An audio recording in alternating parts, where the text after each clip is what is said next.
Welcome to another episode of Zero Ales and Hockey Tales with Wally. And today I am so excited to have on a 45-year-old from the Sheds Honeyhole, Cardiff, Wales. His hockey journey has been entirely with my Cardiff Devils. He also has a passion for coaching, like yours truly, and has been an instructor at the legendary Hendrikx Hockey, like yourself, or like myself, sorry. He does sponsor the Cardiff Devils and the other Wally, Shed guy Josh Waller, because he is running a muck of the courier industry with the powerhouse squad, Black Kite Couriers.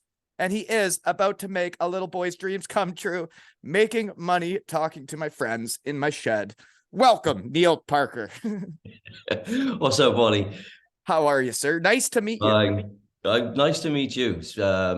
It's crazy, that I've been following the shed for some time since you started, and a few messages and exchange back and forth, and then all of a sudden I'm sitting in my dining room on the shed, in the shed with you. Talking in the shed for lunch hour. It's the last person I thought would be in there. Oh, it is so fun. No, I have just as many notes for you as anybody else. It's not about the hockey career, you know? No, it's all about all sorts, yeah. I like having people that make an impact on my life in here. And when you reached out and said you wanted to be the main sponsor of the shed, I'm sure people can tell how much I like doing this. I've done it for free for 2 years. I would continue to do it for free for another 2 years, but to think that people enjoy what I'm doing enough to reach out, and you've sponsored episodes before, and I think it's so cool when people don't tell me who to talk to, when to talk to them, how to talk to them, and that people support it and get behind what I'm doing and I can be myself. It is a life changer, you know? Yeah, definitely. Yeah, and it's also a life changer in lots of ways for other people. So those people that listen, it's it always puts a smile on my face every time I listen to a podcast. Always. It always puts a smile on my face doing them, and that's what I love about this stuff. And to think that someone was actually paying me money to have this much fun, it's like to think of when it started coming out here with Pigsy. And I had no idea what I was doing. I just scribbled down some notes and we just got at chatting with each other. And it was all because I just missed my friends. And when the game ends and you live in a remote location and you don't have your shed guys around, it has been a crazy fun ride. Yeah, what a better way to connect, though, huh? You're all the way over there, and there's guys all over the world, and you're hooking up. Guys are everywhere, yeah. And yeah. Now everybody's back in contact. And like before I was doing this, I don't know how many guys were really texting like we are now. The boys are back. Yeah. Oh God. Medals for the boys. So how we know each other is you were a former you sponsored a couple episodes. I don't know which ones because things are busy, but you were Keep Calm Couriers. Now you're Black Kite Couriers, eh? Yeah. So I think I did a couple of episodes and then did Wally, so Josh Waller, who I was sponsoring last season and again this season. Fast little bugger he is. Done a couple after that, and then it work just got a bit crazy, and then I kind of went off the boil a little bit, and I won around, and I'm back. Yeah, well, welcome back. It's nice having you. Yeah.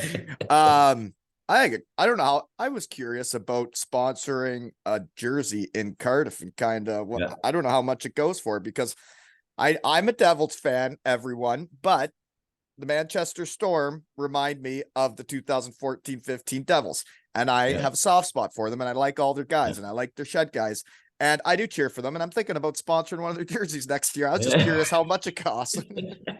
Well, look, Todd's your guy, he's Killer Kelman, he's a guy to speak to because at the end of the day, everybody's different and every package they offer can tailor. I know that they tailor make packages to everybody. So it's, it depends what you want. If you want rink boards, if you want big banners, if you want just a player.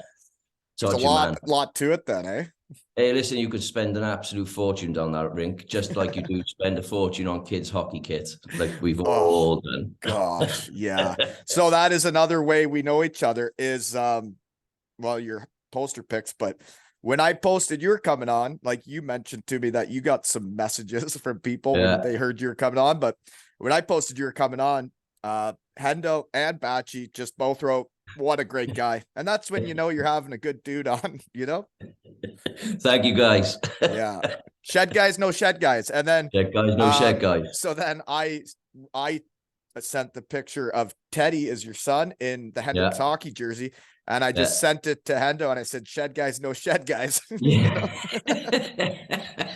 That was quite a few years ago. Ted's like 16 now. I think he was like, I don't know, like 11 or 12 when he did that, or maybe 13 when he did that. Well, it's a cool jersey. So does he still have that Hendrikx Hockey jersey? That's a cool one. Do you know, I haven't been to a Hendo camp for a long time because Ted doesn't play hockey anymore. He's give up just over a year ago, and his choice, you know. So I only get down the rink when I'm going to watch the Devils obviously play, or if I'm going to the junior Devils to coach or to a game. So I haven't seen Hendo's new kit. I should imagine he's got something to do by now.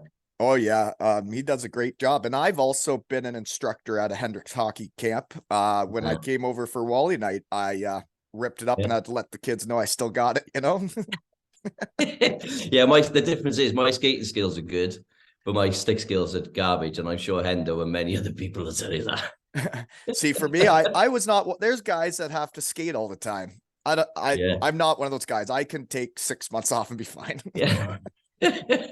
I played this weekend. We had a memorial game for my neighbor's brother, and I played hockey for the first time this year, and still got it. You win. Still got it. I was so fat. I could hardly.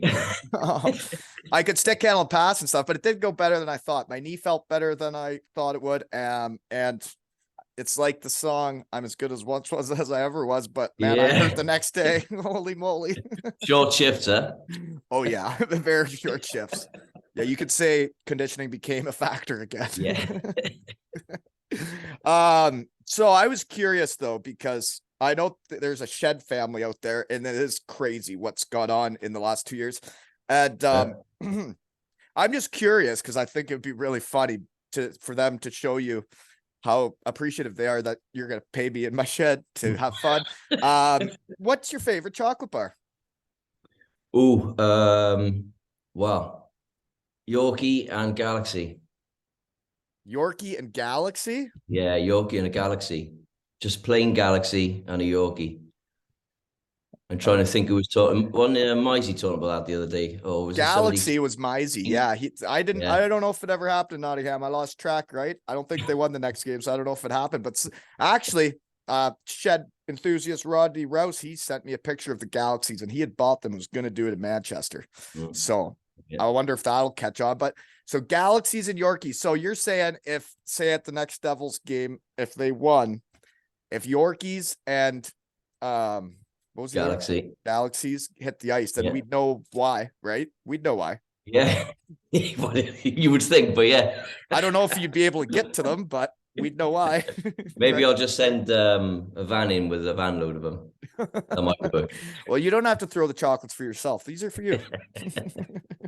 Yeah. So other question, just random, is ever been to Chippy Lane? Oh my God. I used to live there when I was younger. Yeah. So here's the thing for me regarding. How long's it been then? Are you saying you've outgrown it? No. I don't live in Cardiff anymore. So I live in a place called Chepstow. So I'm about an hour up towards England from the rink. We got a Chepstow around the corner here too. It's weird. Small world. So I know. So I hear. But yeah, I'm up in Chepstow. So I don't get out in Cardiff city centre as much as I used to. Right. But that's one of the things that I was going to bring up, funny enough, because so you call it a doner. No, well, that's what Halifax calls it. A doner kebab, you call it, yeah? Well, in Germany, it was called a doner kebab. There's no, yeah. So I always called it a doner because when I was running a muck in the kebab world, it was called a doner or a yufka. The yufka was the one in the wrap. My word, they get it in the pizza oven. They roll the dough out fresh. Gosh, let's talk dirty. Nice meeting you. Yeah, so I call it a doner, as in the girl's name Donna. That's what I call it. But Chippy Lane, it's got to be chicken curry half and half off the floor. Really? Eh? Yeah. From Tony's. I might have to try curry again. I don't know. I might try curry again. I don't know. It's the best. Do you know why they call it chicken curry off the floor? Someone's told me before, but I forget. He used to just pick it up off a bucket that was by the side of the chip fryer and just stick it on the tray, put the gravy and the curry and the chips on. That was it. It was chicken Just curry off the slop it block. on there, eh? Up it on. So Yeah, it it's been a doesn't few give years you since I've body been odor down. then. I get body odor from it, from curry. I I don't don't know. know. I'd never really left myself after I've had it, if I'm honest Right. with I you. don't know. I'd feel like If I I- needed a shower after, but I guess I probably need a shower every time I go to Chippy Lane. yeah, if I've ended up down there at the end of the night, then it's probably the booze you can smell coming out of me, not the curry. Yeah. So we are coming for Josh Batch's testimonial, and I will probably end up at Chippy Lane, right? Yeah, I'll join you. I can't wait. And I heard from Batchy that you're gonna supply some transportation services. Yeah, well, he chucked that in a little bit too early this afternoon because I was going to surprise you with that, but it's out now, so it's cool. Yeah, so I reached out to Batchy just a couple of days ago when we first started chatting and said, look, I'm sponsored on the Devils. We've met before, I've started a new business up and we're currently working with some elite league hockey teams. It's basically a show for business, if you like, but it's a high-end executive car show for business. And I said, look, I know your testimonials coming up. I understand how the testimonials work, that they got to fund it themselves and, it's limited money. So I said, if I can be involved in some way and help, then I'll get involved. Yeah, well, that sounds lovely. You know what I did last time to get from the airport to Cardiff? I used the Shed family. I had my refs got me, younger. Well, I'll be there this time, Younger so you got haven't got me to and worry then about took it. me to Dino and then yeah. And then Dino took me the rest of the way to Mizey's house and they even packed some beers for me. It was a great little day. Good day out of the car. Yeah. Yeah, so I'll be there this time for you. Well, that is lovely. I actually know there's another guy that's on the same flight as me, but I don't think that one's announced. So, maybe you're not allowed to say yet. No. But But I'll make sure I bring a vehicle big enough for all the kit. Well, I don't plan on playing hockey again until then, so I guess I will bring the equipment though. Yeah, don't forget that. Yeah. It does matter to use your own sticks and equipment, right? It's like golf clubs. You can't be using other ones. You got to use your own. Yeah. Mm-hmm. Sure thing. So, were you a fan of the Devils when I was there running amok? Yeah, always have been, but because I wasn't really living in the city, I was going to hockey less and less and less. And back then, really, the streaming wasn't there, so I did fall out of it for quite a few years, but still sort of caught up on the internet and whatever else with it. But Kind I of never paid attention to what fan. place we were in, but not really involved. Now I don't miss a game, whether it's home or away. If I can get there, I can't. I'll watch it on the podcast. I do not miss a game ever, and I absolutely. So isn't it fun though with the Shed that you get to meet, like get to know the guys you're cheering for?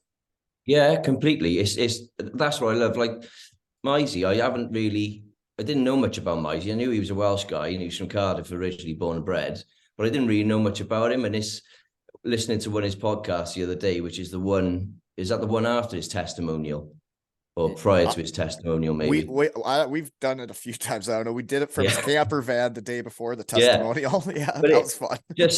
just nice to know, like, he's got another job, he's a builder and he's juggling this, that, and the other. And it is nice to get an insight into he's a very impressive person is what he is. Yeah. Mm-hmm. Yeah. Well, he was funny because I think he mentioned that he was at a wedding down in his camper van, him and his wife or his partner. Yeah, with Piglet. Yeah. That's out the back there, where he went to. Oh, really? And it's a small world, man. When you I can see it from my house. Yeah. Yeah, it is a really small world. I still remember when when my website maker guy, which we can't forget about, he is the main reason a lot of the fun stuff has happened. Thank you, Sean Collins, for everything you've done for me. He has also put up the money to get it started. He hasn't asked me for a dime with anything. He makes the clothes, he ships the clothes, and all I do is talk to people in my shed, Good dude. He's a good man. Yeah, it's really cool. And then also can't forget Lee Freeman, my poster maker guy, right? Yeah. Because he's been doing it voluntarily because he's a nice guy. and it gives people memories. My neighbor that came on, Holt, he's got his poster up in like a framed thing in his basement now, and like Yeah, it's memories for people that he makes absolutely. these posters, and then it gives me stuff to talk about too, right? Yeah. Yeah, uh, I love it. It's great. It's good that you've got people involved and wanting to do the same thing, and that's ultimately why I wanted to be involved as well. well, and that's I guess it's the passion for stuff, right? It's kind of how the Devils organization works. Like they got a lot of volunteers around that arena, don't they? Oh my God, yeah.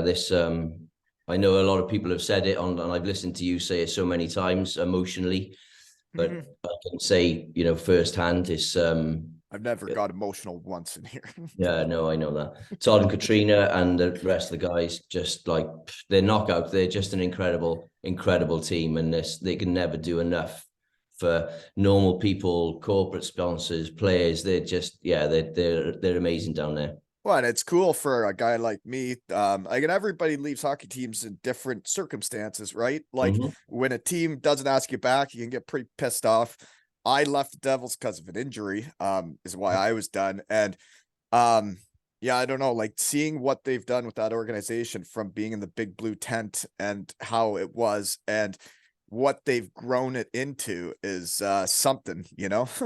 Yeah, and I look I suppose as a supporter first and foremost, like I can remember what atmospheres were like when I was sort of, I started watching Devils when I was maybe 12, and I can remember what the atmosphere was like, which was always amazing.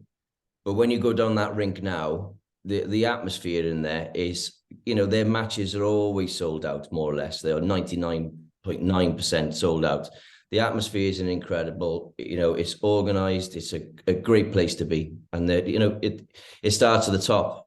It Well, starts at the top. and yeah, when you're in that arena, like I always talk about the UK hockey culture and how I think it's the best in the world, and that EIHL is everybody that's in that arena is having fun, you know? Yeah, yeah, definitely. Unless their team's sucking, then they're not having as much fun. No, but you got to take this rough with the smoother. Mm-hmm. Mm-hmm. So let's see here. Favorite players now. Now, Now that are playing on the team well, now. obviously, Wally. The other Wally. Josh, he's an incredible talent, and I just even just watching him from last season to this season, Yeah. I'm not the only person that has seen it, but I can see the changes in him. He's a lot more physical now. He's a lot more challenging. We all know he's an amazing skater. He's got amazing skill, amazing talent. So yeah, Well, tip how my old hat is he to. now? He's not very old still. He's 22. Yeah, man, he's still gonna be coming into his own, and Yeah, he's got all the tools, man. I've seen him yeah, yeah, play it. I watched that the Continental Cup game that was on TV, and man, he's a player. yeah, yeah. Well, as you say, running amok. Yeah, So obviously, Josh first. I got to tip my hat to him. The current players, it's got to be Marcus Crawford. Crawford. Sorry, I was miles away there. Marcus Crawford, most definitely. I think he's such a good, talented player. I think he's amazing in D. I think he's just a fantastic player, and it's really done something to the team this season. It's really lifted it up. Well, yeah, when Yeah, you have a horse like that on D, like a guy that's that good, like I saw his plus minus was like plus 45, and he was like one yeah, of the leading scorers on the team. I'm like, that's yeah. disgusting. Yeah, I was watching last night against Panthers. The Devils played home against Panthers. I couldn't get there, but I watched it from the car on my laptop, and just watching him play the power play and stuff. And he's jumping in the zone, and he's moving around, and he's not just he's just such a good player. I Really know. impressive.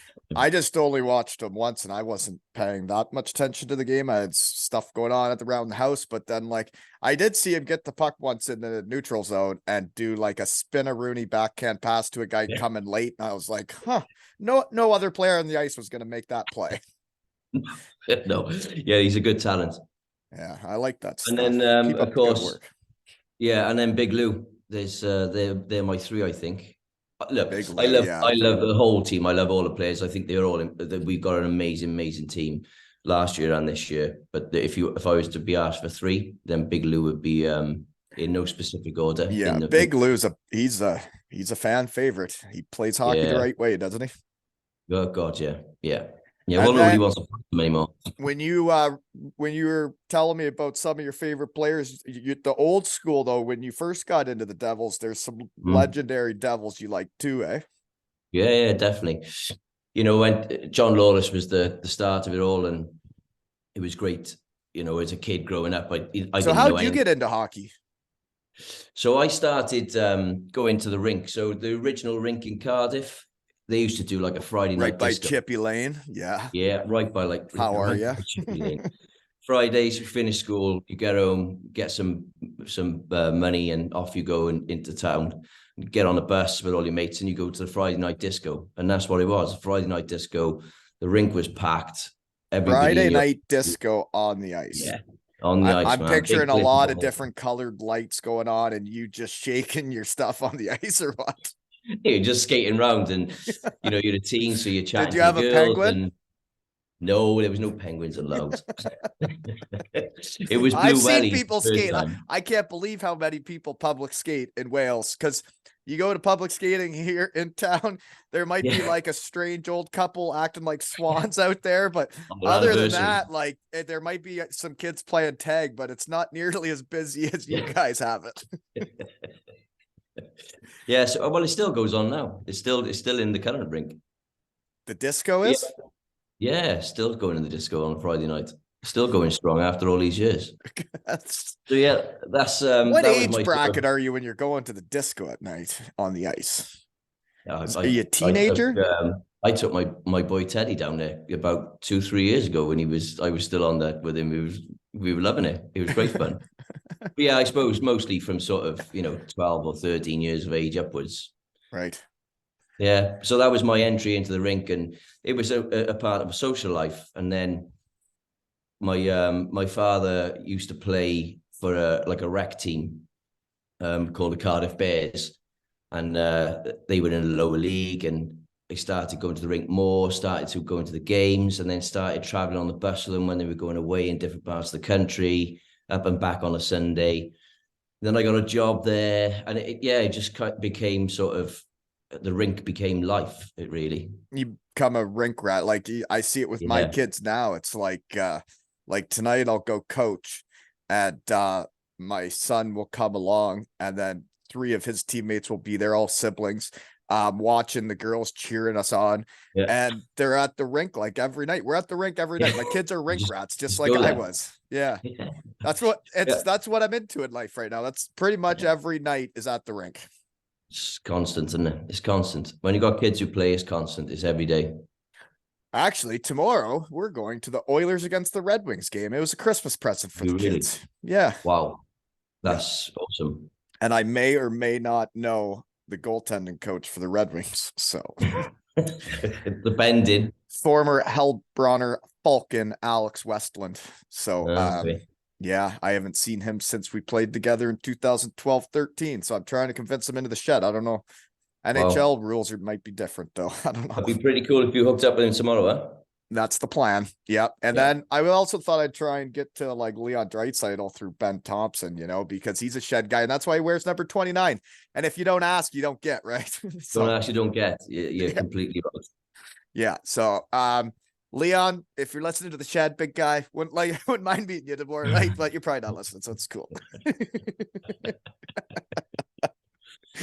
uh sorry for players right now though, one guy that just joined the team that I've had on twice and now he gets chocolate thrown for him is Fournier, Yeah. eh? Yeah. What a guy. What He's a an guy. old school throwback, isn't he? Yeah, isn't he? The way he Bit of talked, a the way he bully out looks, there. yeah, the way he skates, everything about him. He's just, yeah. I think it was the. I think he kind of woke people up, or not woke people up, but he came The to the fire. rink. He brought the fire. Yeah, he kind of let people know he was there. I can't remember who it was. It was the last but one game I watched at home. I think it was his second game. And that's the game where he just skated straight across center ice and just Right. stared at their team. And everybody's like, what are you doing? Nobody does that anymore. But he did. And And he can. And he did. and he can. Yeah. And it's awesome. I think it's great.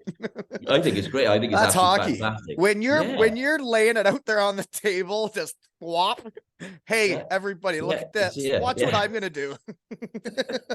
I'm here. I'm sticking my ass in front of the netminder. I'm standing by here. I'm waiting for it to come, and I'm going to be chopping some swords, waiting to tip it in, And and that's it. chirping And he, everybody, I bet. yeah, he's fantastic. He's a great character, and he's great on the ice. And I think it's been an energetic person into the Yeah. team, most And you need definitely. those guys that can be, they can get the team going, like get them But fired up, get the engine rolling. he gets I them right. remember He when gets last because season when they signed Riley Brandt and there were no fans or whatever. And the first gosh, game, I see this body check that literally is a season changer, right? yeah. Stuff like that changes seasons, though. And everybody like, who the hell is this guy? Well, it's like if he's gonna try that hard, I better try, right? Yeah, that's right. Yeah. It's and Riley Brandt, they both add a really good physicality to the game. Yeah. Um. Yeah, Okay, so then some of the older fellas, though, you said Stoney was one of your favorite players. yeah, he was. I got the pleasure of knowing Jason. He's so down at the rink. He's the lead coach for the junior system. So I know Jason really well. So I get to spend time with him down the rink, which is nice. So it's Who is he you know I coaching? gotta, He coaches like the whole junior devils, or what is So he? yeah, Jason's Stoney's basically the lead for the junior system in Cardiff. Okay. So all of the age groups for the juniors fall under Jason, and then you've got individual coaches then or a group of coaches then that go on different age groups. But yeah, I'm not a hero worshipper, but Stoney was, because I'm a Cardiff guy. For Cardiff guys of his age or his era, to when he went pro and he was playing that the same as Chinny, it was a big deal. He was a big deal, Because and he was it's born and raised and made it type of deal, right? yeah, definitely. And And to I see remember anyone playing in the like game when they retired his jersey. We ran a muck one, that, 10-0. And still he was hanging up number there, and 10, right? Wasn't he? it's a big thing. So yeah, he was a definite favorite of mine. Yeah, because I every team I'd go to, I'd ask usually for 10 or 18, and I knew 10 was retired, right? So got 18. Ain't getting nothing, Cardiff. No, no. And it's funny because you never know, right? Then in Denmark, I had to wear 19 because 10 and 18 were taken by Danish fellas already. Tied off already, or just taken. I don't know. I just wore 19. I don't know. Yeah. Okay, so what else do I got though? For poster picks. Okay, let's get into that. The Yeah. first picture that came through was I guess it would have been Teddy working with Hendo. I wouldn't mind calling him Teddy Toe Drag because he was really toe dragging that puck, eh? Teddy Toe Drag.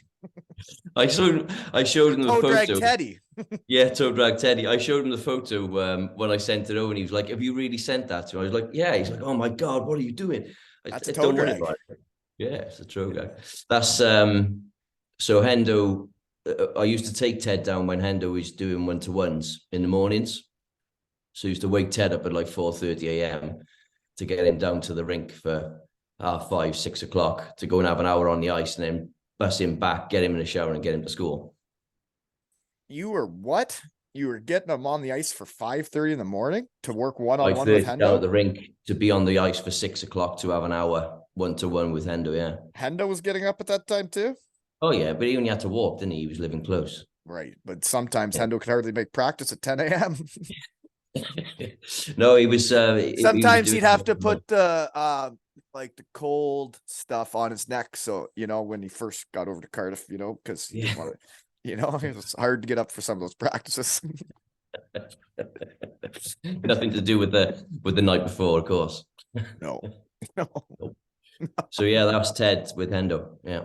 Okay. And so Hendo's doing a great job. And that's one other cool part for me from the shed over here. I get to see all this cool stuff happen is like in the big blue tent, there's just like the public skating and then there was some skating schools like Sam Mott had his, but there Yeah, was no like extreme. real hockey instructional, like someone really taking the bull by the horns and teaching the Yeah. kids how to hockey. And Yeah. Hendo was doing that. Yeah, and the place he's got in the rink there, the room, which I don't know if you've seen the room I when he have, came yeah. up. Yeah. You know, he he's got He's got a where the setup. juniors can go. Yeah, amazing setup. The juniors can go there and they're set days and set times. So before or after their age group training, he's got a proper system set up. You know, he's really made a massive impact and a massive difference when it comes to developing kids in Cardiff and all over the country, but on a one-to-one level in Cardiff. Yeah. Well, and coaching's important, and it can make a big impact on kids who their coaches are. Yeah, and when it comes to from an ex-pro as well, that's even more so. And to think of all the fun you can have in the shed is like I got to shout out Graham Mosey. He was after he came on, he sent me a couple $100 and said, for your girls, make sure you make it fun. And with that and the raffle, we turned it into 2 ales and hockey tails mini sticks with their names and numbers and their own curve. And we got shirts with their names and numbers. And like some of the parents are telling me like their kids can't stop telling everybody about their mini stick and this and that. And awesome. It's heartwarming, the fun you can have in your shed, having fun. Yeah. Fun is fun. Fun is fun. And thank you, Graham. Thanks for being a shed guy. You know, I am making it fun. I'm doing the best I can to make it fun, you know? Yeah, you're doing a good job. Doing a good job. Anywho. Okay, so the other poster pick that was Teddy, where he's wearing the Hendrikx Hockey jersey. He's in his hockey stance there, eh? Yeah. That's when he developed a little bit better then. Need a little bit more knee bend Teddy, toe drag Teddy. Yeah, he developed quite well after a few years. You know, it's a shame he stopped, but that was his own choice. It's cool, it's no problem. He's that age now. Well, at that age, right? They probably get into there. I mean, there's different kids at different ages that get into different stuff, and then there's the guys that are like, man. Yeah, there's a lot of other things out there that can sidetrack you at that age, right? But it's cool, you know. It's no drama. He really enjoyed it when he was doing it, and he gave it, you know, everything he could do, and that's all I was interested in. Oh yeah. Okay. Poster pick of the family. You guys are all dolled up. It looks like you're at a beach somewhere. Yeah, it's Barbados. That was myself and Helen's wedding day. Oh. Congratulations. How long ago was that then? That was only 5 years ago. 5 years ago. We didn't get married straight away. So we all went. There was a lot of us went out. There was 23 of us, I think, family and friends went out all for 10 days. I think it was a 2-week holiday. And at the same time, we had our ceremony out there. Oh, that's lovely. All-inclusive type resort, like just running amok, eating, all-inclusive resort, and just chilled, enjoyed the sun, enjoyed the sea and the surroundings, and everybody's company was cool. Okay, so Teddy was wearing on his Cardiff Junior Devils jersey, was wearing number 93. Don't tell me that's because of Doug Clarkson. No, he wouldn't have known who Doug Clarkson was. Dude, I really wish he would have. I could lie and tell you it was, but it wasn't. Darn it. I wish it was. On the list. He just went down the list of numbers available. He went, I like 93. So, well, Doug Gilmore, then Doug Clarkson, now Teddy, toe drag Teddy, right? Toe drag Teddy. But I did see the pictures of him with the trophy, and then a picture of you guys hugging on the ice, and then a team picture with the trophy. Isn't winning fun? Oh my God. Watching your kid win is really fun. Yeah, so much fun. Just being involved in the juniors system down there it's made a massive difference to me as an individual, as a person. Even though Teddy doesn't go there anymore, I still go down and coach, and I want to continue to do that. And it does make a massive difference. It does make a huge difference. Yeah, I really like coaching. I have a real passion for it. Yeah, it's neat, right? I gave out the mini sticks, and a girl on my team, Shed Gal Taylor, told the girls that we have the best coach in the world. It didn't even mean that much, you know? Yeah, but listen, you know, it's those little things that make you feel appreciated, that you're doing something right, you know? Yeah, and they need the right people coaching, and you seem to be like the right type of person you need coaching. And look, I suppose the question sometimes is, have you got to have a hockey background, and have you got to be, the best skater, the best stick handler to be a hockey coach? My own personal opinion is no. Yeah, I'm a hockey dad, and but I'm Neale, and Yeah. I've got life experience. I've got an ability to get on with kids and be able to turn to the kids who need a bit more development than others. I can understand where people have got difficulties, not just of how with the inside edge or their stick handling, where they're struggling with things. And that time on the ice for them is a massive, massive part of their life. And if you can do anything at all to make that difference, then it's a good thing. Yeah, For me, yes. it's just so cool seeing them learn how to hockey, and not Yeah. just the skill side of it, but then the teammate side of it. There's so many things, right, that you see them grow Yeah. at, that it's Yeah. not just about how hard they can shoot it or stick handle. It's like how good of a teammate are you? And when I see my last two teams here come together as teams and be a team, um, I actually, and don't think I'm crazy. I think I'm better at coaching than I was at playing.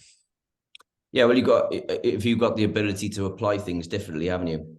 Because you're Yeah, able and I could do the to skill look at it stuff, and in I a could be different that way. type of coach, but like I really enjoy teaching people how to be teammates and like how to hockey, Yeah. properly. Yeah, and that's what it's about. They gotta realize that they gotta have fun. They gotta realize when they get to a certain age that they got a responsibility within their team, and they Yeah. got a role to play. And their role is important, whether you're Yeah, the penalty killer, third liner, or the yeah, scorer on the first line. It's very important. You got to feel important. It's the same in any job, right? Like yeah. any business. Everybody needs to be important, feel important, or else they're not going to enjoy it.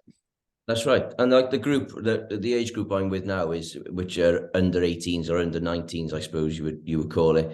That's the same age group. That's the same bunch of kids and some others that Ted was originally playing with. Right. And they're still there now. And I've seen them sort of go from 13 to 16, 17. And you see how they changed. Like in the changing room before, when they were 13, they'd be messing about and dicking around and whatever else, and not taking it 100% seriously. Then get on the ice and it's like, oh, we're 1-0 down already because we weren't ready. But now you see them and they're in the changing room and they're in their zone. They've got their systems of doing their laces and how to get changed first and all that stuff. But they're in the zone, you can see. They're right into it. Yeah, that you can see that they're there to participate, to take part, and to win. And it's a good thing. It's really, really good to see. It's for me, it was like my son's team. Like I've raised those kids, like the core of the team, since they were puppies. And I was not fortunate enough to be able to be involved this year. And it's really hard for me to watch and have no control over and not be able to help them. And then like I'm standing there at the glass, and like the kids I coached, the way they look at me, and I see them look at me, and they're like, I'll do anything for you. And they give me fist bumps through the glass.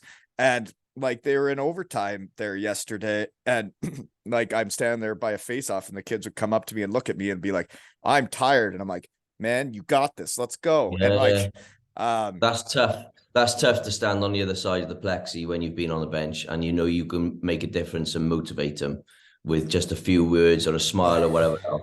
It's harder than you can even imagine. But then the good part is they have done a lot of winning this year, so that makes it somewhat easier. But it's like I knew they were ready to win. They're winners. I got a group of winners that have grown up together. They'll do anything for each other. They know how to win. They know what it's about, and I know that, and it makes it a little easier to watch, I guess. Well, there's always next season. You never know. Right. Just put your name in and hope for the best, right? Stick it in the hat. Just the trick is to put your name in a few more times so you got more. I think so. I think if I go 0 for 3 in minor hockey coaching applications, folks, that's 3 strikes. You might be out. I don't know. Oh gosh, but anywho, I'll put my name in again, see how she goes, right? I do know that talking about hockey, I can get chocolate thrown out on the ice all over the world and bring people together. And my 2 teams I have had have been as tight as teams can get. That's what I know, but we'll see how it goes, right? Yeah, how it goes. You've always got another season. Don't worry about that. Yeah, that's right. Yep. Just do your best, forget the rest, right? But actually, coach, Yeah. it's great how everything's worked out that I got to coach my daughter's team because we are having I love it. I It absolutely love sounds it. like, yeah. And I love seeing them get a passion for hockey and they're turning into hockey gals and they don't even know it. And I'm watching it. Running amok. Yeah. Okay.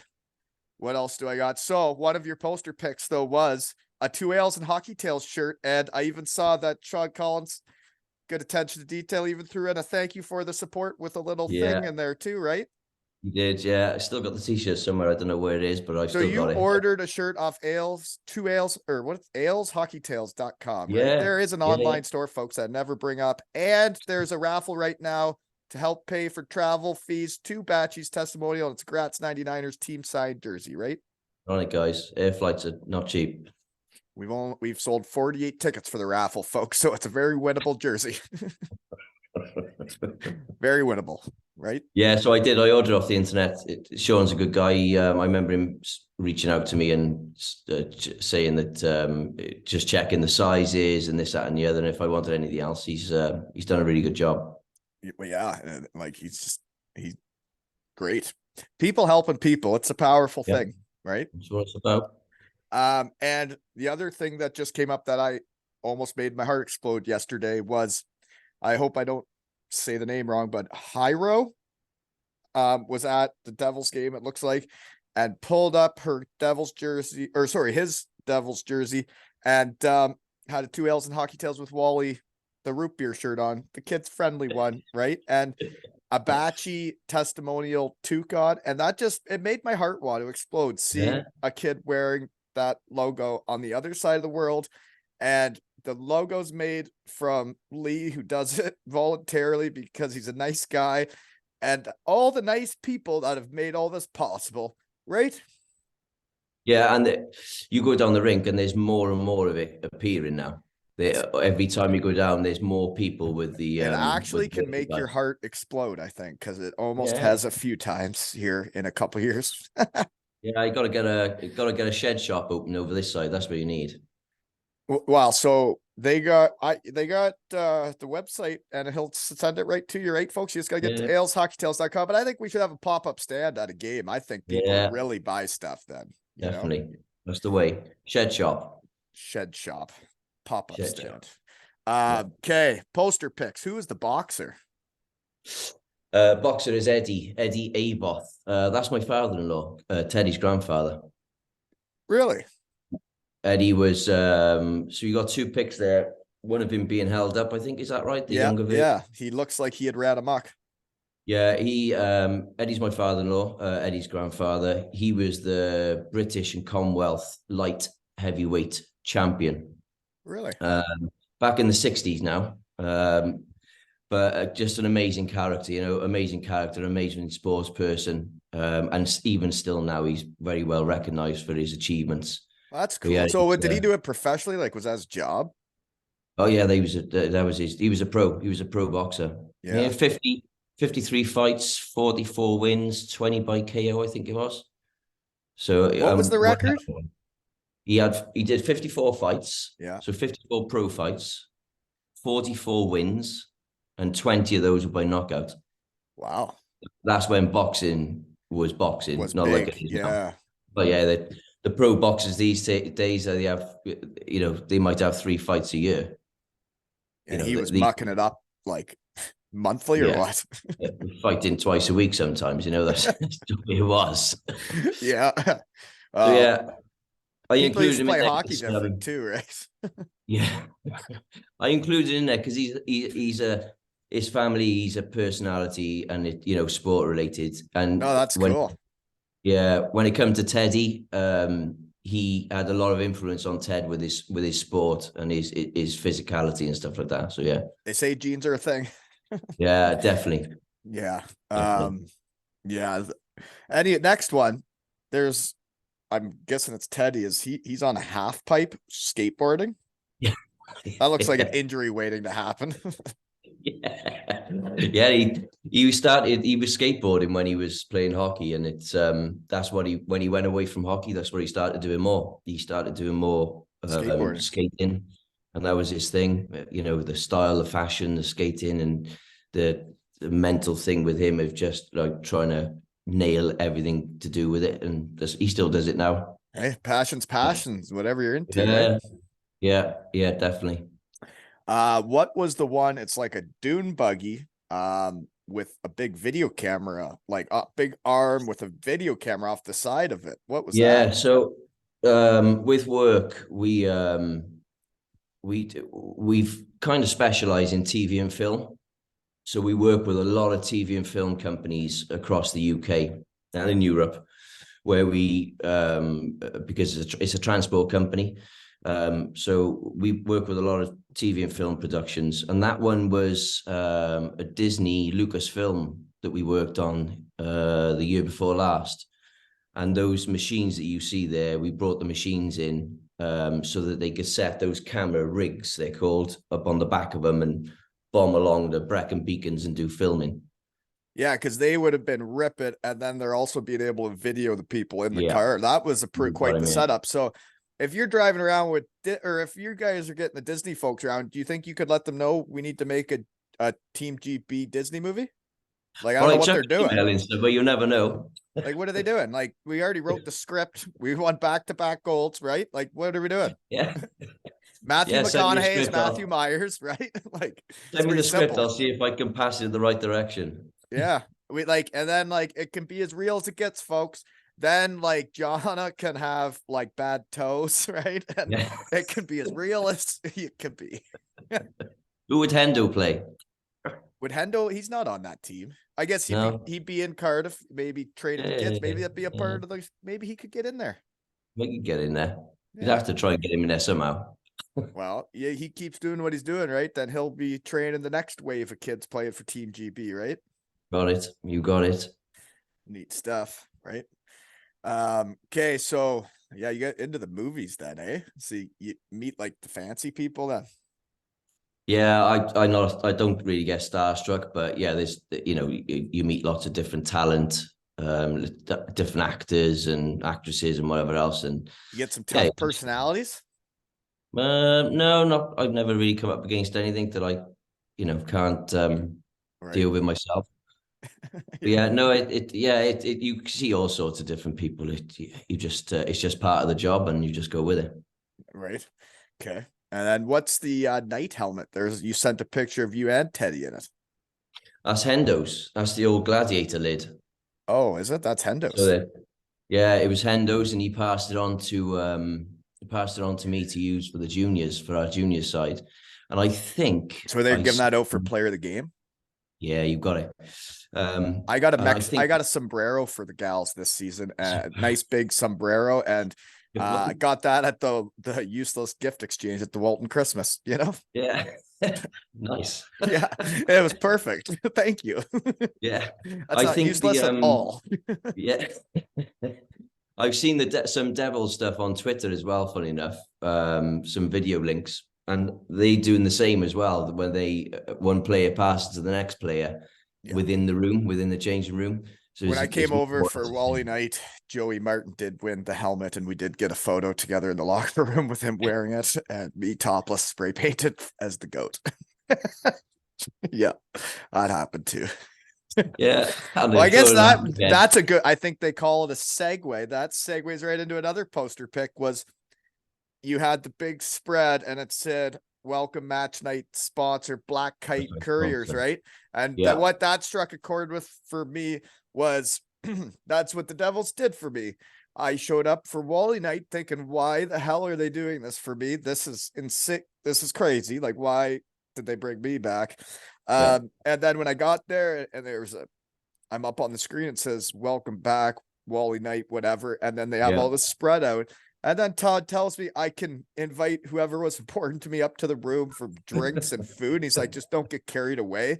And like Hendo was with me and Mo was there and Franny. And like to think they did that for me. It's crazy stuff. Makes you choke, huh? Well, it kind of inspired me to be that guy again and figure out how to get back in hockey, right? Yeah. Well, you're doing That's it. why we're here today. That's why we're here today. Right. So Yeah. thanks, guys. Sorry, I'm Yeah. trying to shed boost the storm. I hope you get it. They remind me of us, okay? Just that season. Yeah, well, the big blue tent and just, the Cardiff Devils budget was not what it is now when we were there. No. Yeah, it's times have changed, huh? Yes. Come a long way since then. Well, and that's why I got a soft spot for the Storm. I'd like to see them do well because I saw it happen with us that season. And when you start winning, it can really bring a community together and the rink can really be rocking. And then when fun is fun and people start chucking chocolate on the ice, and then all of a sudden everybody's having a great time at the rink, Yeah, and everybody say it's all to do with Wally. No, I have nothing to do with it. It's all Wally's fault. Well, I just ask what kind of chocolate they like and that they have to earn it, right? They know they got to earn their chocolate, Yeah, of course. Same as they got to wear the gladiator lid. But I guess one of your other poster picks there was you had Wally, Sam Duggan, Buenos for the boys. Shout out for that one. And also Matt Carruth, Twix guy. Yeah. Tough guy. Matt Carruth is the Shed legend that did start all of this and inspire me now to try and venture elsewhere and make chocolate happen in other places of the world. But Mac did start all this and he is a gamer. Yeah, he was a great guy, Mac. I didn't know him very, very, very well. I just met him a couple of times at different Devils events, but he was a really good guy. And that night, I think that was the playoff. When they won the playoffs. So is that like the night they win it, or is that like the day after? I think it was the day after. Yeah, day after, like a sponsors type thing. And it Guys can be totally in one the next day. Like winning is fun, but the next day can get totally away from you when you wake up in the pocket and then give her again. It's a recipe for disaster. Sorry, Bietigheim. Yeah, it was a good night. It was good fun. Yeah. And a good opportunity to see the players as well, that they enjoying it and that they know they got that bit of silverware, which was fantastic. Well, winning puts everybody in a good mood, doesn't it? Yeah, sure does. It's very interesting to me when you watch it from afar, is like when teams win, everything's great and everything's groovy. And then as soon as teams start losing, the fingers start getting pointed, right? And it's like, everybody's going out there and trying. Why you got to start pointing fingers? That's not how you're a team. That's not a team. Yeah. It's not a family. If everybody won, everybody would be fighting. Everybody would be getting the same result, wouldn't they? So it's one of those, teams win, teams lose. They they all win against teams or lose against teams that you don't think they should lose against. But that's just professional sport. That's the way it is. Well, it's like the little fellows yesterday when I'm just watching there in the corner, is they did play the first playoff game of the year, and it was against their biggest rival, the other best team, Port Elgin. And it was a great playoff hockey game, and it went to overtime. And there was a missed call or two. I think Colby would have scored if the goalie didn't trip him. But then Chase Cosgrove, shout out to you, big guy from Port Elgin. He did go through a few kids and score top quarter, and they won the game 2-1. But it's like some parents were so upset that they had lost. And it's like, that was a great hockey game. Like, if they won every game, when are they going to learn? Exactly. They got to lose. They got to know what losing feels like. They got to know. Need to. Yeah. Last year we lost in a shootout in the finals of Silver Stick. This year they remembered finishing second. They knew what to do, right? And they won this year. They're prepared, aren't they? Oh yeah, they're gamers. They'll be fine the next game. It was a great hockey game, right? But you know what? How much fun I have in the shed. You know what I did to that Chase Cosgrove? I may as well bring this up because I think I know who's good at hockey. I can tell. I know who's a player within 2 seconds as soon as I see them skate, move, and talk. Yeah. But he's a good player, and he, like you say, you got to lose to get better. It's like he's the other game this season that, like, my son goes up against a kid where it's like, God, I would pay money to watch these two go at it. And and I can shed boost whoever I want, and I'm not meaning to make this guy do really good and beat our team, but they played a regular season game and the kid's coming off, and I had a bag with a 2 Ales and Hockey Tales hat, and I put in the hat, I said, I'm a big fan. Keep up the hard work, Wally. And he came off the ice and I just threw him the bag. and then never said nothing else. And then I just left with Colby and nobody knew I did it.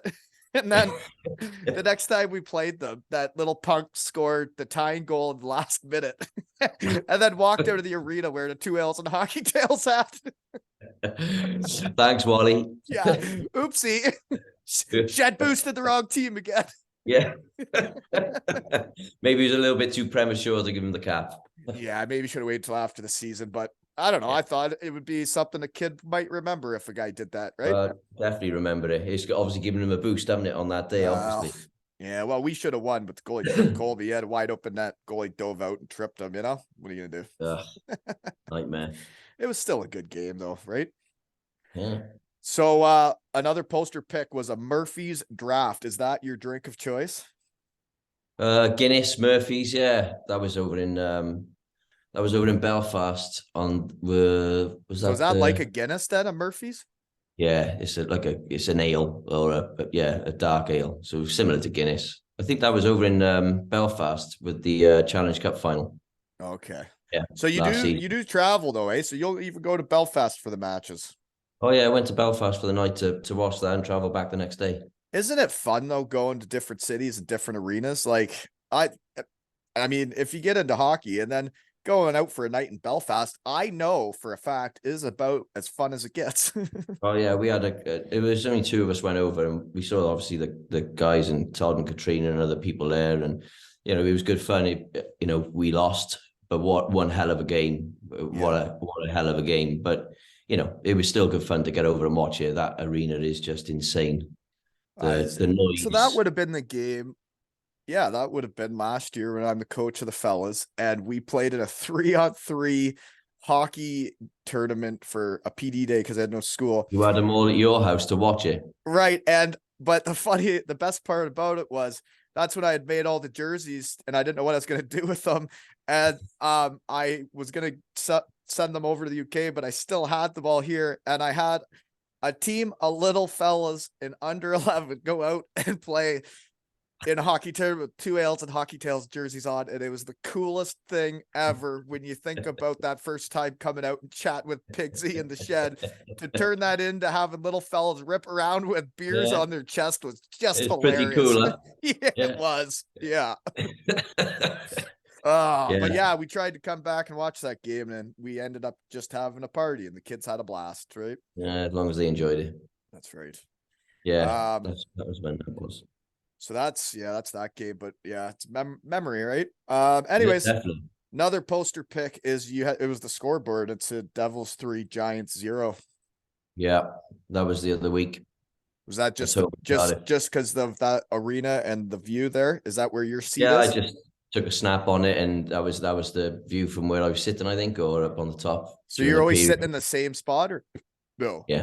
Yeah, same seat. So then you get to know all your neighbors in that area too? Yeah, there's only one regular guy I speak to, and that's Paul behind me. It's this guy. He's the only one that I regularly speak to during the match or during the game. But then I do know other people down there as well. Yeah.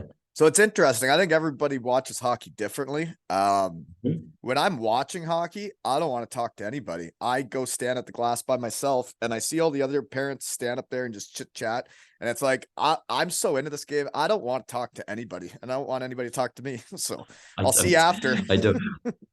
I'll talk to him or somebody else when there's nothing happening. But I when I'm watching, I don't take my eyes off the ice. I just you're either into it or you're not. Yeah. Yeah. Definitely. You want to see what's going on the bench and the reactions, and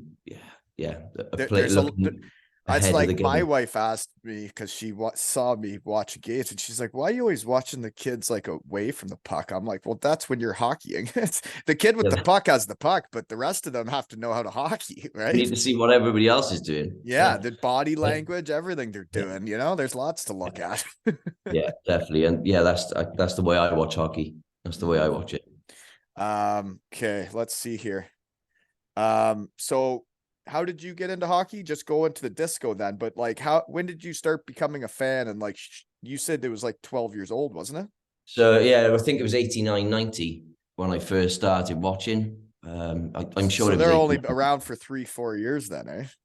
Yeah, it was 86. 86 or 87, I think they started, wasn't it? 86, yeah. It's on the hoodie I got, yeah. Yeah, 89, 90 was when the first match I watched. Don't ask me who it was, but that was when the first sort of time I was like, whoa, what's this game about? This is fun. I still think there's a lot of opportunity to see the game grow even more in the UK. Oh, definitely. Yeah, 100%. 100% it is. Yeah, I just seeing the social media of the teams and the videos they put out now and how far it's all come from when I was there. It's wild. Yeah, definitely. And that starts with, well, that doesn't start, but an important part of that is about junior development. And from a coaching perspective, that is a really important part in the UK. It's got us that we have to, if we want more players to come through and we want more arenas and we want bigger arenas and we want more teams, a major part of it is to do with development in the junior system. Well, and I think you might see a wave of more hockey players, you'd hope, just with what Team GB has done, right? Yeah, definitely. You get to see them play the top people in the world, and it's like Matthew Myers is from Cardiff. He grew up, born and raised, and he is now playing at the highest level in the world against the best players in the world, and that's neat. Yeah, and I think we got 5 players from the Devils, representing GB, which is fantastic. Oh, and people wonder why they're one of my favorite teams, why I cheer for them when they're playing Team Canada in the World Championships. Like, oh, Team Canada probably had 30 guys say, no, I've played enough hockey this year, I don't want to come. And they make millions of dollars. And then Team GB, I have them in my shed. You hear about their interesting minor hockey and how it comes about and how they are where they are. And now they're playing those guys and competing with the best in the world. It's wild. And British players have got to work harder from a younger age to be able to get to a professional career, and they have to, because the setup is not the same. And that's just the way it is. Canada and the States they've got more rinks, they've got more people, they've got more coaches, but just more people playing. More people playing. It's a bigger sport. It's like how many kids in Cardiff would have been Teddy's age group? Oh Christ, 30 odd we had. Well, that's quite a bit, though. That's more than probably back when I was over there. When he was sort of 13, 14, they would have been 30 kids in that age group. And what's wild over here is how many girls there are playing hockey. So just here in Little Kincardine, we have 2 under-9 teams, so it's 2 ages together, but we got 2 teams. And then Port Elgin, the next town over, that's not much bigger than us, has 4 under-9 girls hockey teams. 4 of them. That's six girls teams on the under-9s. Wow, that's amazing. Within a half hour here, and that's not many. Like, these towns aren't that big, and you're putting together 6 girls under-9 teams. Yeah, there's a lot more exposure to the girls game now as well, isn't there? When you go they can actually go places now too, right? And they can make money now. Yeah, it's a massive thing. And it's good to see. It is good to see. And man, you can get right into it when you start coaching it, I tell you. Because we're gonna run a muck tonight, folks. Those other poor girls on the other team, sorry what's about to happen to you tonight. Don't know what's coming. No. We're coming down Highway 21 and we are gonna run a muck. Sorry about it.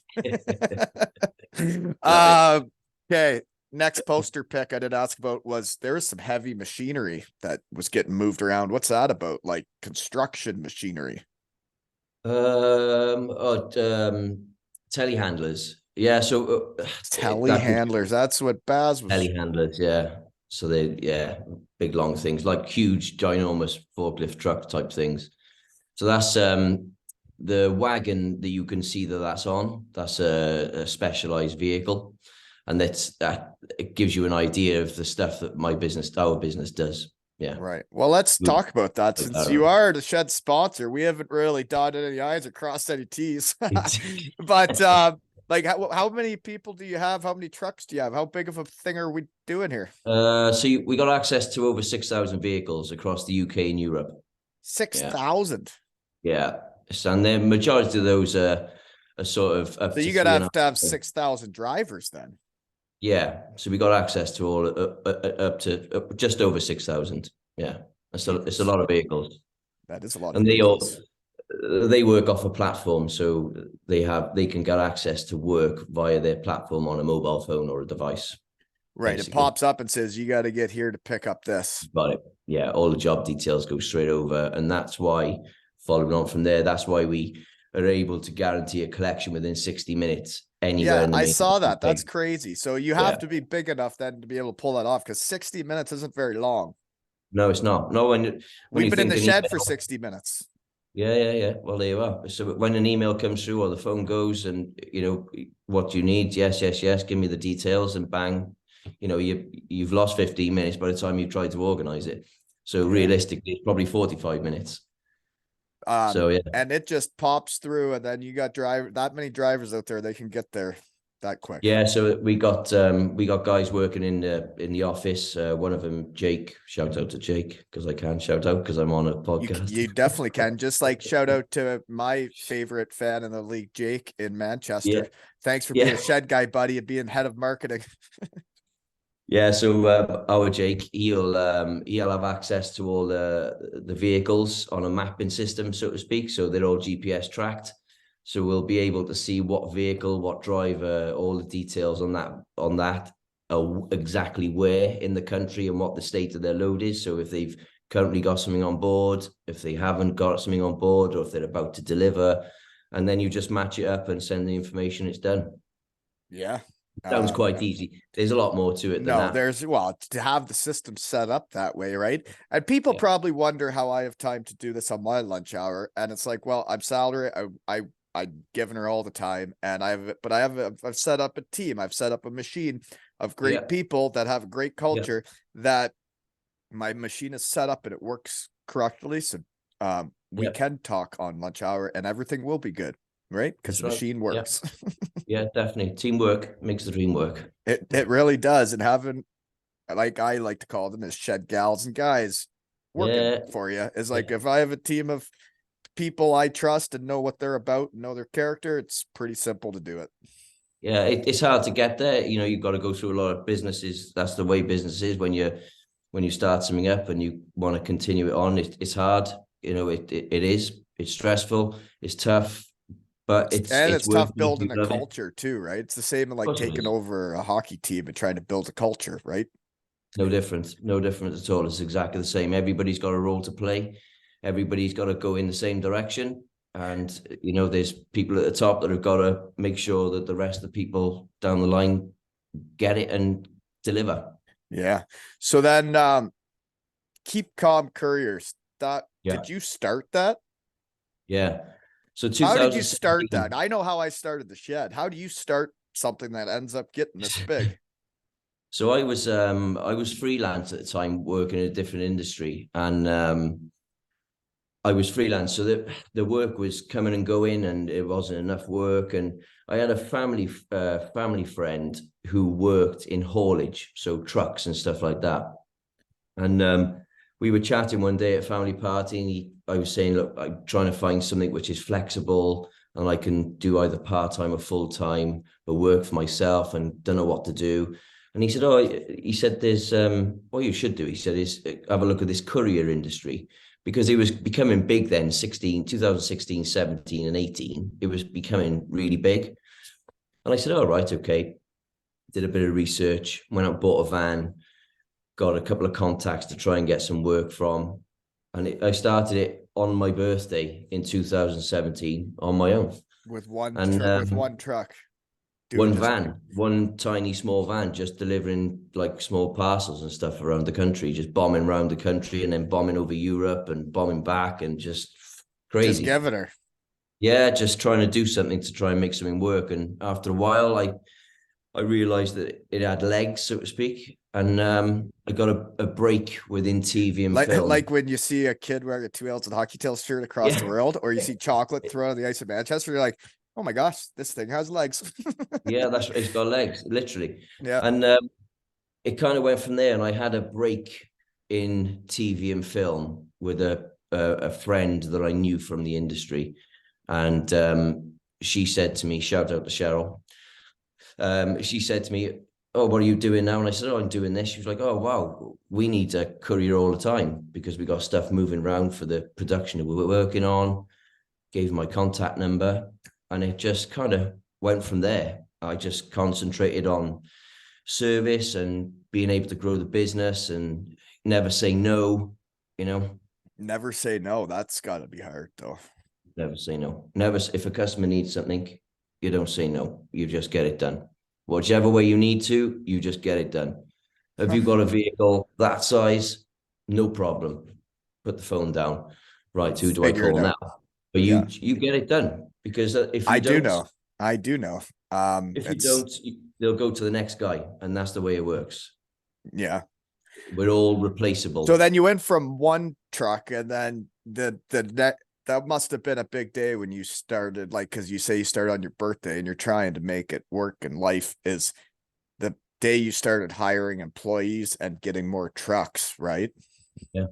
Yeah. So it was a process where, as the work came in, it was reaching out to people that I thought I could trust to start working. So they would, say, look, come over and invest, and you'd have to purchase your own vehicle, because I haven't got the money to buy you a vehicle or insure it or whatever else. But the work's there. Here's an example of it. And drivers started coming over, and it just kind of snowballed from there.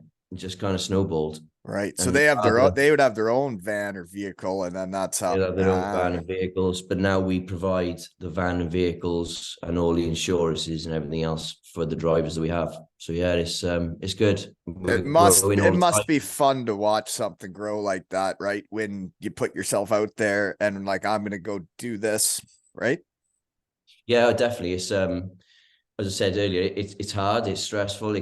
Business is like that, but if you know your end goal and where you want to get to and the results you want from it, then you keep on pushing forward. And if look, you were a good hockey player. Pro hockey players know they're good hockey players. They know that they can score goals.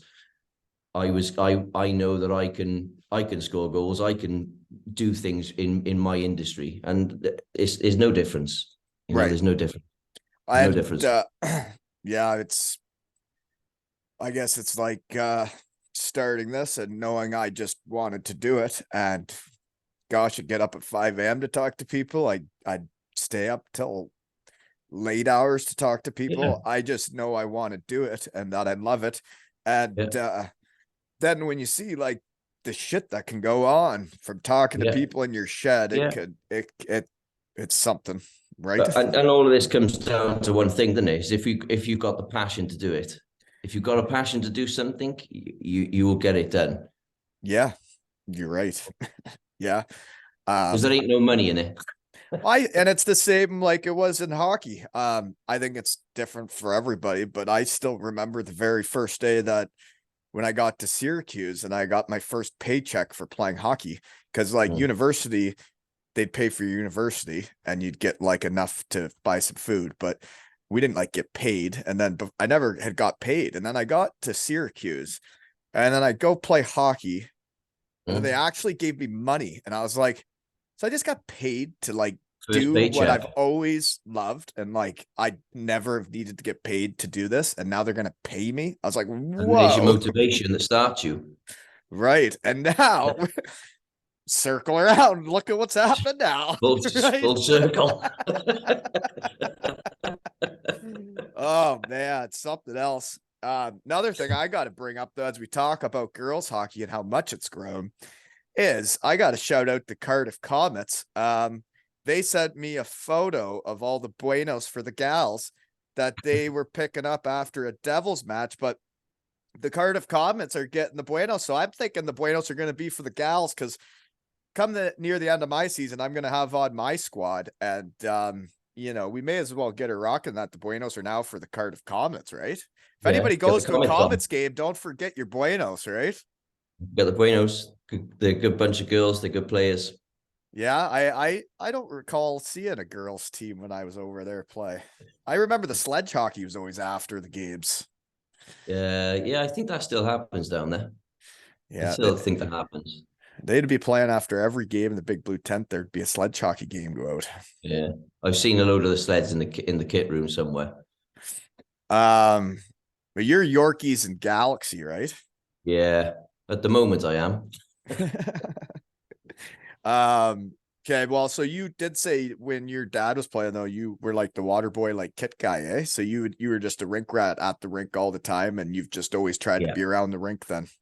Ringrat, he used to play. He was a netminder, and I used to go away on the Sunday, travel on the bus, or go to a home game, and then I'd be the kid there, like screaming and shouting, "Go, go, go!" And then it was like, "Oh, go and fill up the water," because you go in early with your dad, so there's nobody else there, and then you do the water, and then you'd end up in the corner of the bench, and you'd be watching the bench now at play, and then you'd be somebody would be saying to you, "Go and get my skates sharpened by somebody," and just fun to You're be just a around. part of it. Yeah, you're a part Yeah, of it. just fun to be around. I didn't know necessarily much about hockey then. I kind of knew, but I didn't know everything about it. But it was really good to be around. Well, it is really good to be around. I never really put a lot of the pieces together, I don't think, until of what I've been doing nowadays with the kids. And Mhm. like when you've gone through it and you know the impact it can have on kids, the little things you can do to make someone's day. And like, Most definitely. but then when we lost all this hockey, during all the baloney there was like, Mm. it brings communities together. Like I'm at the rink almost every night and I'm seeing a lot of the same people. You're going to Mhm. hotels with people. You're Yeah, actually getting to know the other parents and the kids are actually getting to know each other and actually becoming like brothers for life. And I yeah, can't wait to take my girls to a tournament. I think it's going to be a game changer for their love of hockey. I think yeah, we're growing it already, but I think going to a hotel with a pool and playing hockey a couple yeah. days times a day, it will change everything. Yeah, definitely. And it's a fantastic sport for kids to play. It's a fantastic sport for them to get involved in. And it's just great to be able to, like as parents or whatever else, it's great to also be involved in. You make friends, you go away places, you have fun, and yeah, it's great. It's a really good thing to do. Well, I did. And you end up with like a hockey family, right? It's like, Yeah, it's exactly shed family. yeah, yeah, it could be a pretty powerful thing, folks. Yeah, sure can. Yeah. Yeah, definitely. Well, I'm not sure what else more I got. Do you got anything for me? Yeah. Oh, What do you do in Kincardine? what do you mean? Like Well, for what do you work? do now? Apart from the shed, yeah. Oh, I'm an Apart engine from a shed, a coach, a dad, and a husband. What I'm do you an do? engineering technical supervisor at a global heat treatment company. I have a team of right now of four, who we basically cover all day. We're on call all the time. I always have someone on call ready to do it. Yeah, We are a service company, so when people need something done, just like yourself, when they say jump, we say, well, how high? Where what you want us to yeah, do? yeah. So we provide the drawings of how to do the heat treatment. People may call me now a subject matter expert in the industry. um, but that's what I've been doing. As I call them, shed guys. The way it all fell into place when I moved to a new town, um, I met the right people, and I work for Yeah, shed guys. And yeah.